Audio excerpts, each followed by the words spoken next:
मनफद इस कौम का नुकसान भी एक ही सबका नबी दीन भी ईमान भी एक, हरबे पाक भी अल्लाह भी कुरान भी एक, क्या बड़ी बात थी जो होते मुसलमान भी एक, बाजे में तुम नसारा तमद्दुन में हुनूर, ये वो मुसलमान हैं जिन्हें देख कर शर्माए यहूद। डॉक्टर इकबाल अपने शिकवाए जवाब में क्या खूब लिख कर गए हैं, यकीनन अब आज के मुसलमान से हर कौम को ही शर्म आ रही है। वीडियो में करीब 100 लोगों का झुंड एक निहत्ते इंसान को पीटता नजर आ रहा है। पीटने वाले मुसलमान, पिटने वाला मुसलमान। इन जालिमों ने इस इंसान को जानवरों की तरह पीटा जिससे जमील की मौके पर मौत हो गई। इतना ही नहीं, अपनी नामर्दी छुपाने के लिए नामर्द मुसलमानों ने जमील के शव को थाना गांधी पार्क क्षेत्र के रेलवे ट्रैक पर डाल दिया। जमील थाना क्वाशी क्षेत्र के मौलाना आजाद नगर का रहने वाला था। पेशे से किसी वकील के लिए टाइपिस्ट का काम तहसील में किया करता था। जमील अपनी माँ का सहारा था। इन नपुंसकों ने उस बूढ़ी माँ का सहारा छीन लिया है।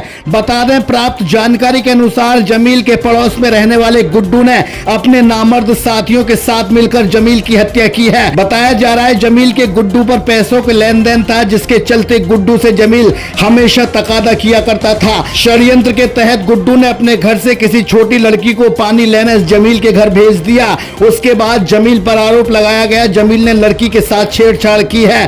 फिर प्लानिंग के तहत नपुंसक यजीदी मुसलमानों ने एक राय होकर जमील को घर से निकालकर मॉब लिंचिंग कर दी। किसी ने इस पूरी दरिंदगी की वीडियो छत से बना ली है। पूरी घटना पर घटना स्थल पर पहुंची इंडिया सर्च न्यूज की टीम। क्या रही थी स्थिति, आइए देखते हैं। कैमरामैन नौशाद मिर्जा के साथ संवाददाता साहिल रजा की ये रिपोर्ट। गली नंबर 9 मौलाना आजाद नगर, यहाँ पर एक इंसिडेंस हुआ है जिसमें जमील नाम के व्यक्ति की मौत हो गई है। करीब 40 से 45 लोग घर में घुस आए, बुरी तरीके से मारा और इतना मारा कि डॉक्टरों ने उन्हें मृत घोषित कर दिया है। अभी मैं उनके घर पर मौजूद हूँ और उनकी जो माँ है उनसे जानूंगा पूरा मामला क्या था।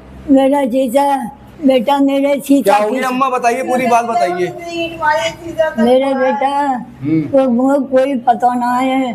पीछे पैसा दे तो रहो, मेरा बेटा हुआ है भाई वाकई ठोकर आया। लगाने लग गए थे मामा, क्या है हमारे खुद लगाने लग गए थे कि जिससे प्रेशर हुआ तो वो लड़की से हाथ टच हो गया। ठीक है, हाथ से हाथ टच हुआ था तो उसका उन्होंने इतना उन्हें ऐसा लगा नहीं तो वो अपने नॉर्मल चले गए काम पे। तो उस लड़की ने जाके घर पे बोल दिया कि मेरे से छेड़छाड़ करी है। अच्छा, उस लड़की ने बोल दिया घर पे मेरे से छेड़छाड़ करी है। तो वो 2-3 बजे तक 2-3 बजे वो लोग आके पत्थरबारी करने लगे। वहाँ पूरे कांच वाच फोड़ दिए और गेट खटखटाने। मेरी नानी और मेरे मामा अकेले रहते थे यहाँ पे। हाँ, यहाँ पे अकेले रहते। मामा के बच्चे वगैरह नहीं, उनकी शादी नहीं हुई। शादी नहीं हुई है, ठीक है। तो वो अकेले रहते थे।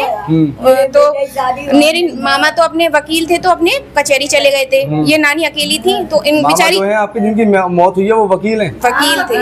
ठीक है, फिर क्या हुआ? तो वो क्या नाम है, यहाँ पे 4 बजे के टाइम पे गेट सुबह 4 बजे नहीं शाम के 4 बजे वो लोग गेट पथराव करने लगे यहाँ पे। हाँ, और गेट खटखटाने लगे तो नानी को धमकी दी कि तुम्हारे लड़के को यहाँ पे मार दूंगा। उसके बाद फिर वो लोग थोड़ा शांत, उनका वेट करने लगे मामा के आने का। हाँ, 40-50 लोग इकट्ठे हो गए पूरी गली में। ठीक है। उसके बाद जैसे ही मेरे मामा आए बाइक से तो बाइक से उतरने को कोई आइडिया नहीं था कि क्योंकि उन्हें पता ही नहीं है ना ऐसी कोई बात हुई है। उनको लगा ही नहीं, वो कैजुअली घर पे आए। क्योंकि अगर पता होती, अगर उन्होंने कुछ ऐसा गलत किया होता तो वो भाग जाते ना। तो वो आ गए। उन्होंने आते ही उन्होंने उनका हेलमेट निकाला और उनके सर पे मारा और उनकी बहुत मारपीट की। यहाँ से घसीट के ले गए थे पार्क तक में और उनकी वहाँ पे भी बहुत मारपीट की। फिर यहाँ पे लाके उनका यहाँ पे फिर दरवाजे पे मारपीट की, उनकी बहुत मारपीट करी थी। मेरी नानी बेचारी बहुत मतलब बार-बार उनसे रिक्वेस्ट कर रही थी कि मत मारो उनको।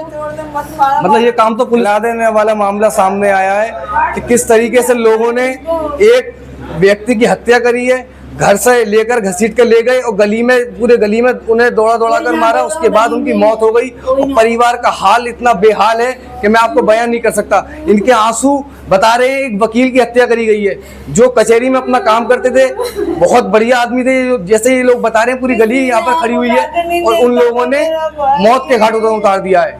अब देखना होगा कि आगे पुलिस क्या कार्रवाई करती है। अभी बॉडी को पीएम के लिए भेज दिया गया है। सुना आपने, बूढ़ी माँ का रो रो कर बुरा हाल है, बहन भांजी तड़प रही हैं। कभी कभी इन कुछ हरामखोर मुसलमानों के कर्मकांड से लगता है अल्लाह ने इन पर सही और जायज बादशाह मुसल्लत किए हैं। तिलकदारी को मोहल्ले में देखने के बाद घरों में डर के मारे छुप जाने वाले ये मुसलमान अपनों की जान लेने में अफलातून बन जाते हैं। मान लेते हैं कि जमील ने छेड़छाड़ करी थी, तो क्या तुम कानून को हाथ में लोगे?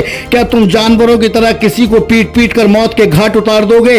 योगी जी से गुहार है, ऐसे मुसलमान ही बुलडोजर के हकदार हैं। वीडियो के माध्यम से इनकी शनाख्त होनी चाहिए और इन पर ताबड़तोड़ कार्रवाई करते हुए इनके घरों पर बुलडोजर एक्शन होना चाहिए।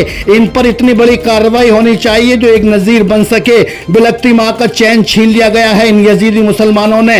यकीनन नगला, पटवारी, मौलाना आजाद नगर, शहनशाबाद में अब शरीफ लोगों का जीना मुहाल हो चला है। यहाँ हर रोज हर महीने ऐसी घटनाएं देखने को मिल रही हैं। यकीनन ये बुरा हुआ है, भले ही मेरी खबर से थोड़ा मुस्लिम समाज तिलमिला जाए, लेकिन ये सच है। ऐसे मुसलमान जो मुसलमान लोगों पर जुल्म करें, ये न इस्लाम के हैं, न नबी के, न अल्लाह के। 10 से 20 लोग तलक लगाकर इनकी कॉलोनी में आ जाएं और उत्पात मचाएं तो यकीनन ऐसे मुसलमानों की हिम्मत नहीं बल्कि लैटरिन निकल जाएगी और ना ही ये सवाल पूछ सकते हैं कि तुम ये उत्पात क्यों मचा रहे हो।